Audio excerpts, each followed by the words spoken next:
Hello, Hi. I'm Diana. Hi, Diana. I'm Alma. I'm a licensed property manager. How can I help you?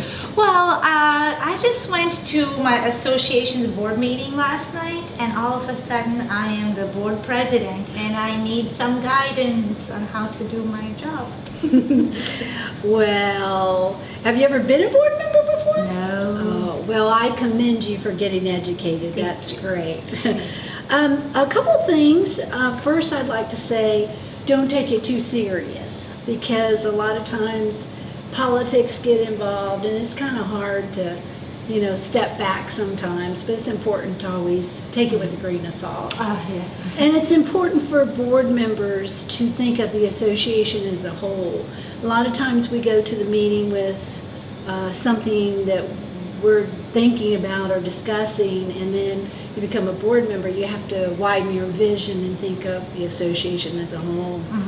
So, okay, I'm going to kind of go over the board members and their positions with you. Okay, that would be great. First, though, I'd like to talk about what type of association you're in. Are you in an HOA, a homeowners association? Yes, or- it is a homeowners association. Okay, that's great. First, where you want to start with is your governing documents or your association documents. When you purchased your home, everybody gets a set of documents. Yeah, I got it. I got it. That's great. That's the best place to start. I know it's kind of It's- hard and it's boring. very- yeah. But pretty much the bylaws and certain sections in there really give you a good description on how the association is to be run. Also, another area is the statutes of your state, the laws of your state. Let's say, for instance, the state of Florida has statute 720 for homeowners associations. If you're in condominiums, it would be statute 718. So each type of association has its own laws. So kind of familiarize yourself with those laws a little bit. I know it's kind of hard, but just get a little bit of education in that area and it'll go a long way. Well, what I'll do is I'll describe the board members now. The president's position is basically to run the association and run your board meetings. So the president would set the agendas, so you would figure out when your board meetings are going to be. You set the agenda along with a manager. Do you have a manager or a management company? Well, we are now transitioning from a developer controlled community to a homeowners association, so that is one of my tasks. Oh, that's great. We'll go into that a little bit later.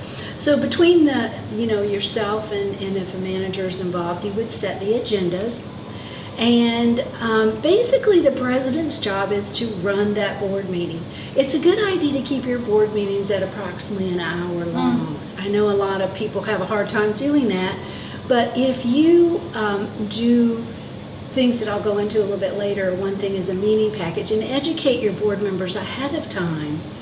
By the time they get there, they're well educated and you can run your meeting very professionally and actually have an hour board meeting. And I'll explain how to do that. So that's the president's job, basically, to do that. Sometimes the president's over committees, if you have committees. And a lot of times your governing documents will also give you details of what the president's responsible for. Next would be the vice president. The vice president steps in if you're not there, if the president can't be there. So the vice president has to stay attuned of everything that's going on. So it seems like it's nothing to do, but all of a sudden it could be a lot to do. So the next item would be, or the next position would probably be your secretary. And the secretary is the official record keeper. Very important that all those records are kept, because from the years, a lot of times you got to look back in the previous years on what had happened. So that secretary's job is very important. Okay. A lot of times the secretary signs the meeting minutes. Every meeting you should have a set of minutes that's being taken. All the minutes, I heard about those. Yes, that's important, because that's pretty much gives you the records of all your meetings and your past history. So, and that secretary should retain all those records, and that's their job to do that. And then at your meetings, you will have a set of minutes that they approved from the previous meeting. So that secretary usually signs those to say that they were officially approved. So that's just, some steps that secretaries take.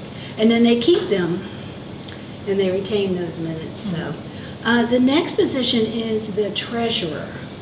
The treasurer is very important. All the positions are very important, but the treasurer's position is important because the treasurer is the chief financial officer. So the treasurer kind of helps with the budget and kind of keeps in tune with the financials every month. That being said, all board members should do that. All board members should know how to read a financial, at least enough to understand the financial position of the association on a monthly position. I would always remember that board members can always assign tasks, but they never take away the responsibility. And even though you think you have a treasurer that's doing it all, you guys still need to keep in tune about what's going on. So one of the ways that you can have this 1-hour board meeting is before your board meeting, you do a meeting package.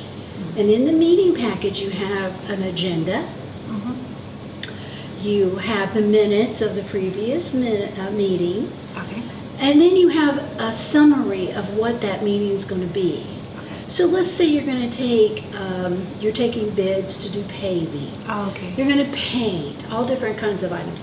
What you would do is you would put the bids in this package. And even if you don't want to put all the bids, at least put a summary. So what you're doing is you're educating these board members before they come to the meeting on what they're going to vote on. That way they have plenty of time, rather than coming to the meeting, just getting handed this and then not knowing how to vote. This gives them time to think about it. If they have questions, they contact you or your manager at the time and educate themselves beforehand. And you would send this via email, correct? You could, or hard copy. Not everybody has computers. Yeah. That's Believe it or not, some people don't. And then basically what you're doing is giving everybody a chance to acclimate themselves with what they're voting on. Usually you don't just present something at a meeting that everybody has to discuss. Sometimes you have to, just because you have to discuss about stuff, but usually it's items you're going to be voting on is on the agenda. And then if you're having a board meeting and a homeowner wants to talk about something, well, if it's on the agenda, that's great, but usually the board members beforehand discuss on how they're going to handle homeowners who want to talk about agenda items. Usually they allow them like 3 minutes, one time on an agenda item. So you would set this criteria ahead of time. And because homeowners come to be heard and you want them to be heard. Now sometimes they come because they want to talk about their neighbor's dog barking, and you have to tell them, well, this meeting's only with the agenda items, but we'll discuss your dog afterwards, or so you want to make sure that they're respected and that they feel like you care, but you have to make them understand this is a business meeting. So it's kind of you want to show them that you care, but also continue with your meeting. A couple of things that's good for board members to make sure is that they get a D&O policy, which is directors and officers insurance. And talk to your insurance agent about that. Another good thing to make sure that you do is a manager or management company, which we talked about earlier. The first step that would be good to go through this process is to do specifications. So the specifications for pretty much any jobs, but let's say this manager job, would describe or do a job description of what you want this manager or management company to do. And that not only lets them know what they're supposed to do, but it's good communications because everybody understands what their job is. So in there, one of the things would be whether or not you want them to attend that monthly meeting, which I do recommend if you have a manager that they do come to the meetings because they're they understand the updates of the laws and they keep you abreast of what's going on. Okay. So that's a good way to do that. And then, you can interview managers or management companies, which is always recommended. Not always your only option, but it is one very good option.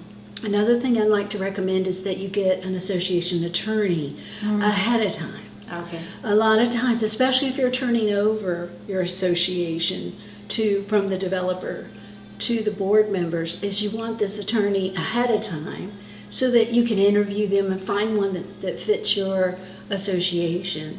And then that way you've done it before you actually need one and you're not under the gun. Also, if you're turning over an association, it's good to possibly have an engineer if you have any buildings you want inspected. And of course, a CPA. Yeah. CPA checks your records that they're turning over. So remember, I'd like to say this one more time. The board members can always give the task to somebody, let's say the manager or somebody else, but you never take away the responsibility. Okay. So it's always good for board members to remember that. Okay. Do you have any other questions?